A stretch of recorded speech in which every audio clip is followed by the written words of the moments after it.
સદગુરુ ભગવાન કી જય.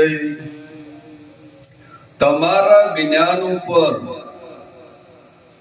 તમને કેટલો વિશ્વાસ છે? જો વિશ્વાસ હશે તો વાહન તરી જશે, પણ હજી તો લોકોને વિશ્વાસ જ પડતો નહીં. સાહેબ 60 વર્ષ થયો, પણ હજી સદગુરુ વચન ઉપર વિશ્વાસ કરી શક્યા નથી. એમ લોકોનું હોભળીને આપણે બોલીશું ને, મેળ નહીં આવે. આમાં સદગુરુએ સમાધાન કર્યું છે. સમાધાન થયા પછી કોઈ પ્રશ્ન નથી, પણ જ્યાં સુધી સમાધાન નહીં થયું ને ત્યાં સુધી બધા પ્રશ્નો રવાના. એટલે જીવનમાં સદગુરુ એવા મળવા જોઈએ કે સમાધાન કરે.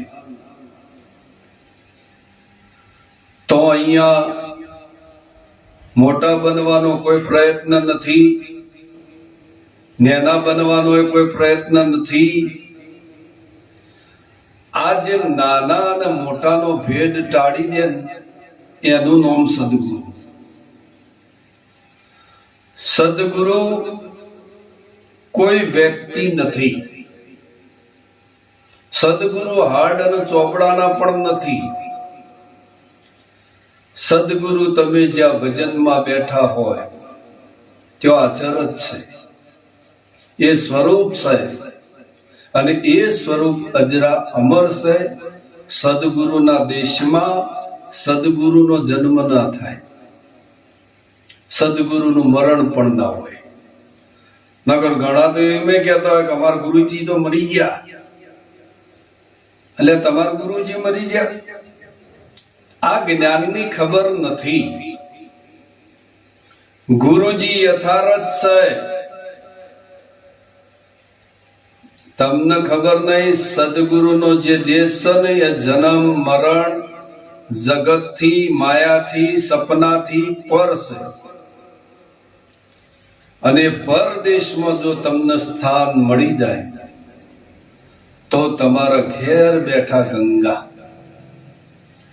ભજન કરવાનું નહીં. તમારા દેશમાં જ્યારે આવો એટલે તમને નિરાત થઈ જાય. જો નિરાત થઈ જાય તો પછી કોઈ ઉપાધિ સહજ નહીં. એટલે આ ઉપાધિ જે મુક્ત તમને કર્યા છે એ સદગુરુએ કર્યા છે. તો આવા સદગુરુ મહારાજ આપણને વારંવાર નહીં મળે. એક વખત મળ્યા છે, ફેર મળવાના નથી. માટે વિચાર કરી લેજો કે આ અવસર ફોગટ ના જાય.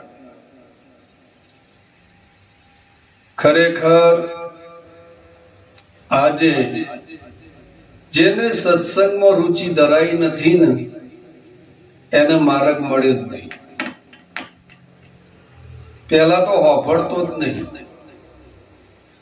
અલ્યા ભાઈ, સોભળવાનું રાખો. સદગુરુ તમારા કલ્યાણ માટે જ કહેશે. સદગુરુ તમારા રસ્તો બનાવવા માટે એન કેન પ્રકારે વાણી વાપરે છે. સાહેબ, આગળના મહાપુરુષો તો એવા હતા કે જેને આપણે જીરવી ના શકીએ. કારણ કે એ તો ફટ લઈને કહી દેતા, ચલ ઊભું થા, તને ખબર ના પડે, એમ કરી કાઢી મેલતા. અને અત્યારે જે પંપાડો છો ને એટલે લોકોને જ્ઞાન નહીં થતું. આવું કોઈને પંપાડવાના નહીં. આવું તો ફટ લઈને જેમ સ્વયં ચોખ્ખું કહી દેવાનું કે જો જીવન બનાવવું હોય તો આ રીતે બને. ચાહે પછી સંગત કરે કે ના કરે, એનાથી આપણે ડરવાનું હોતું નથી. કારણ કે આ સદગુરુનો દેશ છે. કોઈ સંબંધ સાચવવાના નથી અને સંબંધમાં પડવાનું એ નહીં. આટલું બોલી મારી વાણીને વિરામ આલું છું. બોલો સતગુરુ ભગવાન કી જય.